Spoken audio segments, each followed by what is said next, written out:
Design വരുന്ന net ഡ്രസ്സുകൾ തയ്ക്കുമ്പോൾ ഈ നെറ്റ് വന്നിട്ട് ഇങ്ങനെ പൊങ്ങി ലൈനിങ്ങിനേക്കാളും ഇങ്ങനെ പൊങ്ങിയിരിക്കുന്നത് നിങ്ങൾക്ക് ഫീൽ ചെയ്യുന്നുണ്ടെങ്കിൽ അത് സോൾവ് ചെയ്യാനൊരു സിമ്പിൾ വഴിയാണ് ഞാൻ പറയുന്നത്. ചിലർക്ക് അറിയാത്തവർ കാണും.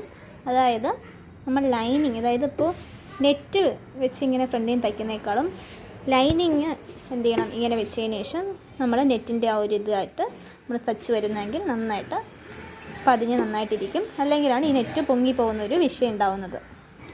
കണ്ടോ, ഇങ്ങനെ നെറ്റ് ഫേസ് ടു ഫേസ് കാണുന്ന രീതിയിൽ, അല്ല നെറ്റല്ല, എന്താണ് ലൈനിങ് ഫേസ് ടു ഫേസ് കാണുന്ന രീതിയിൽ നമ്മൾ സ്റ്റിച്ച് ചെയ്യണം. നെറ്റ് എന്ത് ചെയ്യണം, ഇതിൻ്റെ പിറകിരിക്കണം. ഇത്രയേ ഉള്ളൂ ടിപ്പ്. ഇങ്ങനെ തയ്ച്ച് കഴിഞ്ഞ് നമ്മൾ എടുത്ത് നോക്കുകയാണെങ്കിൽ നന്നായിട്ട് കിട്ടും. തയ്ക്കുന്നതോടൊപ്പം ഇതൊന്നും ഇങ്ങനെയൊന്ന് എന്താണ് വൈപ്പ് ചെയ്തിട്ട് നമ്മൾ തയ്ക്കുക. അപ്പോൾ കറക്റ്റായിട്ട് കിട്ടും. കാരണം നമ്മൾ പിറകിൽ ആ നെറ്റിരിക്കുന്നതായിട്ട് ശ്രദ്ധിക്കുക. എന്നിട്ട് നമ്മളിങ്ങനെ നീക്കി കൊടുത്ത് തയ്ച്ചാൽ മതിയാവും. ഞാൻ മുഴുവൻ തയ്ച്ചെടുത്തിട്ടുണ്ട്. ഇപ്പോൾ നിങ്ങൾ കണ്ടോ നന്നായിട്ട്. എന്നിട്ട് ഇങ്ങനെ ട്രൈ ചെയ്യുക.